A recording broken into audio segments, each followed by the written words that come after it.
अस्सलाम वालेकुम प्यारे बच्चों, रक्षी आपा आज फिर आपके लिए एक बड़ी मजे की कहानी लेकर आई है। जी प्यारे बच्चों, आज की कहानी शहाबुद्दीन के घराने की कहानी है। शहाबुद्दीन का घराना शहर के एक बहुत अच्छे इलाके में रहाइश रखता था। हंसी मजाक और शुगल उनकी जिंदगी का अहम हिस्सा है और हम सब बच्चों देखा जाए तो हर वक्त मुंह फुलाकर संजीदा से अंदाज में अगर घूमे फिरेंगे, ना हंसेंगे, ना किसी बात पर खुश होंगे, ना कभी किसी लतीफे पर कहकहा लगाएंगे, ना किसी हंसने वाले की सोहबत से मजा उठाएंगे, तो यकीनन जिंदगी बहुत फीकी तो होगी।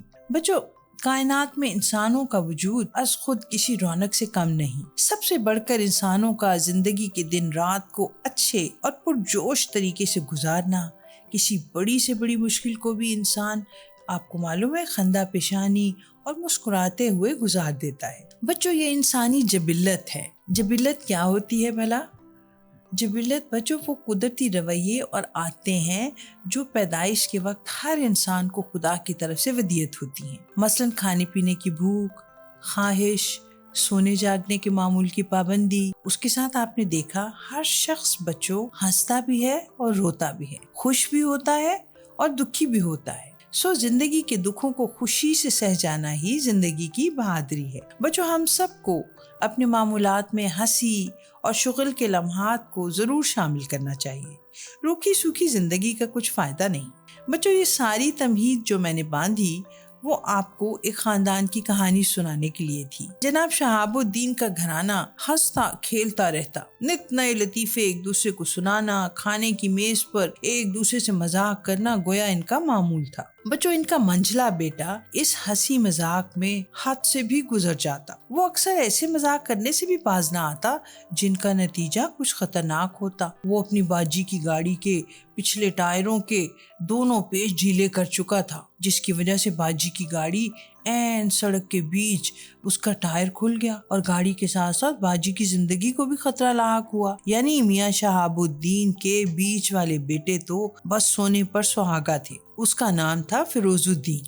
लेकिन बच्चों, फिरोज साहब बाहर के दोस्तों के साथ तो जो करते सो करते, वो घर वालों को भी ना बख्शते और उनको जहां मौका मिलता उनके साथ कोई खतरनाक सी शरारत खेल जाते। बच्चों, उनके सालाना इम्तिहान मार्च में होते हैं और उनका रिजल्ट 1 अप्रैल को निकलता है। आपको मालूम है ना बच्चों, 1 अप्रैल फूल का दिन कई सदियों से एक ऐसा दिन मशहूर हो चुका है जिसमें लोग एक दूसरे का मजाक बनाते, उनके साथ कोई हल्का फुल्का शरारत वाला मामला करते हैं। चूंकि हमारे मुल्क में ये स्कूलों के रिजल्ट आउट होने का दिन होता है, तो अक्सर तुलबा नित नई शरारतों का सोचते हैं। अपने दोस्तों के घर अपने इम्तिहान में फर्स्ट आने की मिठाई का डब्बा देते हैं, तो उस डब्बे में बर्फी की बजाय साबुन की टुकड़ियां होती हैं। अपने वालिद को फोन करके झूठ मूठ रोने लगते हैं कि अब्बा हम फेल हो गए। और जब वालिद से डांट पड़ती है तो फिर उसके जवाब में वो कहे लगाते हैं। मियां फिरोज साहब बच्चों इन हरकतों में खूब बढ़ चढ़ कर हिस्सा लेते हैं। हर बरस वो किसी नई तरकीब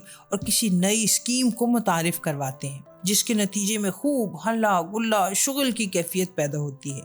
कभी वो अपने मजाक का निशाना अपने किसी दोस्त या उसके घर को बनाते हैं और कभी ये शिकार वो अपने घर में ही खेलते हैं। उनका तूफानी जहन बड़ी बड़ी मजेदार हरकतें सोचता है, फिर उसके बाद सब मिलकर खूब कहे लगाते हैं और इस वाकये से लुत्फानंदोज होते हैं।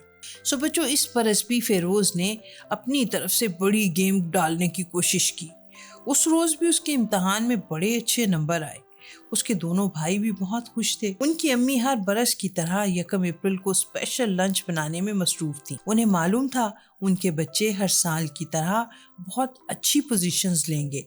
वो खुशी खुशी अपने बच्चों के आने का किचन में ही इंतजार कर रही थी और साथ साथ मजे मजे के अपने बच्चों की पसंद के खाने भी बना रही थी। फिरोज के दोनों भाई बच्चों जब घर पहुंचे तो वो अपने दोस्तों के साथ घर के बाहर ही रुक गए और अपने अपने रिजल्ट पर चर्चा करने में मसरूफ हो गए। लेकिन बच्चों, फिरोज ने तो अपनी स्कीम पर अमल करना था। वो किचन की तरफ भागा और किचन तक पहुंचते पहुंचते उसने जोर जोर से चीखना शुरू कर दिया, अम्मी जी, अब्बू का एक्सीडेंट हो गया। अब क्या था बच्चों, अम्मी के हाथ में उस वक्त सालन का वो डिश था जो उन्होंने अभी अभी कुकर से निकाल कर डिश में डाला ही था, गरम गरम शोरबा। अब बच्चों, शोरबे का डिश یہ بات سن کر امی کے ہاتھ سے فرش پہ گرا اور ڈش کے گرنے سے گرم سالن ان پر، ان کے جسم پر، سارے ہاتھوں پر گر گیا اور ان کی چیخیں، زوردار چیخیں بلند ہوئی۔ صرف یہی نہیں بچوں، اس کی امی کا اس سالن سے گھبراہٹ اور گرم محسوس ہونے سے پاؤں بھی پھسلا اور امی فرش پر سر کے بل گر گئی۔ فیروز نے یہ دیکھا تو اب تو اس کے اوسان قطع ہو گئے۔ باہر سے بھائی بھاگے آئے، امی کو فوراً اٹھایا تو وہ تقریباً بے ہوش تھی۔ گرم سالن سے بدن جل گیا تھا، کہنی کی ہڈی پر سخت چوٹ بھی آئی تھی۔ فیروز کے بڑے بھائی نے بچوں ایک زوردار تمانچہ فیروز کے منہ پہ دھرا، کیونکہ یہ سب اسی کا کیا دھرا تھا۔ اس کی 1 اپریل فول بنانے کی اس برس کی اسکیم بچوں کچھ زیادہ ہی فضول اور کچھ زیادہ ہی عبرتناک تھی۔ اس نے خود کو بہت کوسا، امی کی حالت دیکھ کر خود کو لعنت ملامت کی اور کانوں کو ہاتھ لگایا، توبہ بھی کی کہ مذاق ایک حد تک ہونا چاہیے، ایسا مذاق جس میں کسی کی جان کو خطرہ ہو جائے اس کے بارے میں تو کبھی سوچنا بھی نہیں چاہیے۔ روز کی طرح کل تک رکشی آپا آپ سے اجازت چاہتی ہیں۔ کل پھر ایک اور پیاری سی مزے کی کہانی کے ساتھ میں پھر آپ کے پاس آؤں گی۔